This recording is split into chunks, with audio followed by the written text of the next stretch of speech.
they are. They're turned into a result machine. They squeeze results out. They have really good performances, top football, and if it's not going that well, they still get results. So that's why you are there. They are fully, everybody knows it, they're fully in the fight for winning the league. But again, not really important for tomorrow, for Sunday, because we are there as well, and we try to be at our best. Of course, a test, but we facing Liverpool. We're really looking forward, and I know these players, my squad, my team, will be prepared to go and fight and to go with confidence. But we know it's going to be difficult. We know we have to suffer, we have to sacrifice to get a good result. Karen Bartley, Julien Laurent in the studio. Karen, Manchester United in the title race, yes or no? Yes, absolutely. I mean, just look at them, their form. They're absolutely flying. They're full of confidence. I mean, Erik ten Hag has a well-oiled machine, and he's, definitely at the helm. There's a lot of belief. I mean, Rashford is absolutely flying. The changes that have been made in terms of like the substitutions and the timing of it, they're all really, really effective. So I think Erik ten Hag is very confident in his strategy and his decision making.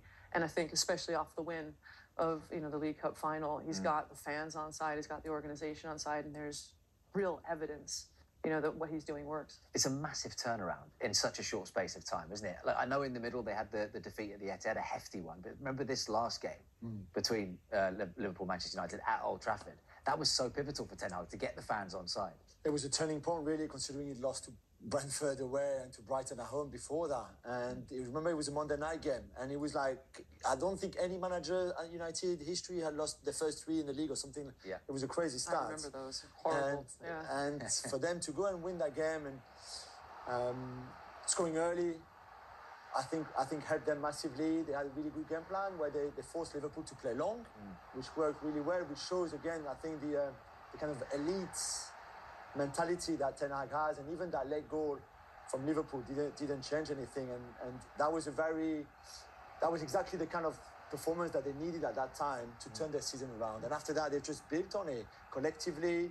The Cristiano Ronaldo issue was dealt very well by Ten Hag and the club, to be fair, and then players like Casemiro, like Rashford, slowly becoming some of the best players in the league. Is there anyone in better form than Marcus Rashford right now? I mean, the confidence is just oozing out of him, isn't it? 17 goals in 19 games since the World Cup, Karen. I mean, it's been, if you had to ask the question, which you have, I think Casemiro's up there as well in terms of the form that he's been on. But, just looking back at some of these clips, I mean, you see Sancho's announced himself as well, and he got back on the score sheet that night.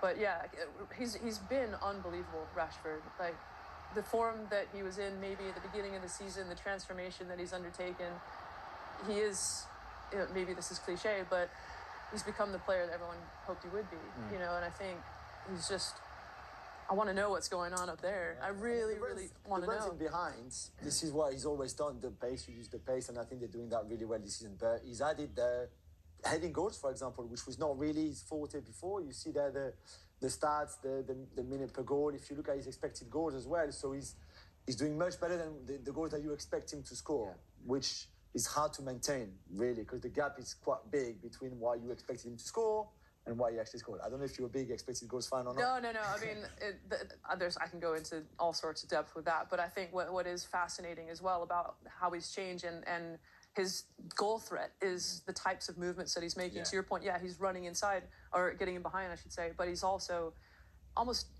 he's become almost more technical than I felt like he was, a few seasons ago in terms of understanding, getting into tight spaces, the tight control, but then also, what was it, a run from the outside, inside. Is that Ten Hag?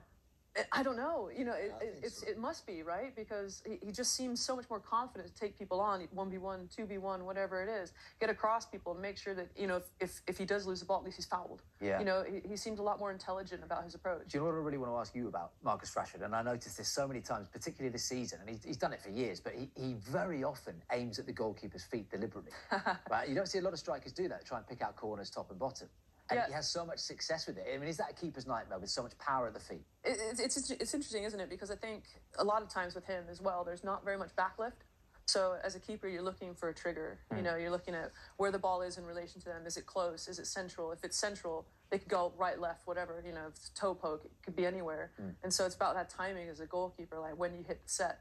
And for him, yeah, it's really difficult because the set position, obviously your legs are, you know, a bit wide, and it's really, really difficult to go from a narrow start position. So you're seeing keepers go down in the block or maybe try to close the distance as a spread. It's a big risk from him, though, because it could go He could do very anything. wrong, couldn't it? Oh, well, yes and no, but clearly he doesn't think it's going to, and it's working for him as well. But for me, it's the fact that there's hardly any backlift as well.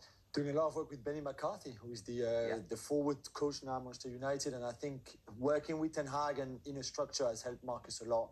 And I think the work with Benny McCarthy in terms of finishing, making those runs, having that kind of confidence has also helped him a lot. And what about Liverpool? Because they're actually now only 6 points off the top four, or off Spurs, I should say, in fourth place. They've got a game in hand on them, and they play Tottenham at Anfield to come. So it's on for them, isn't it? You know, they look resurgent. If you take away the Real Madrid game, you know, and obviously we're looking at their win midweek against Wolves on Wednesday night.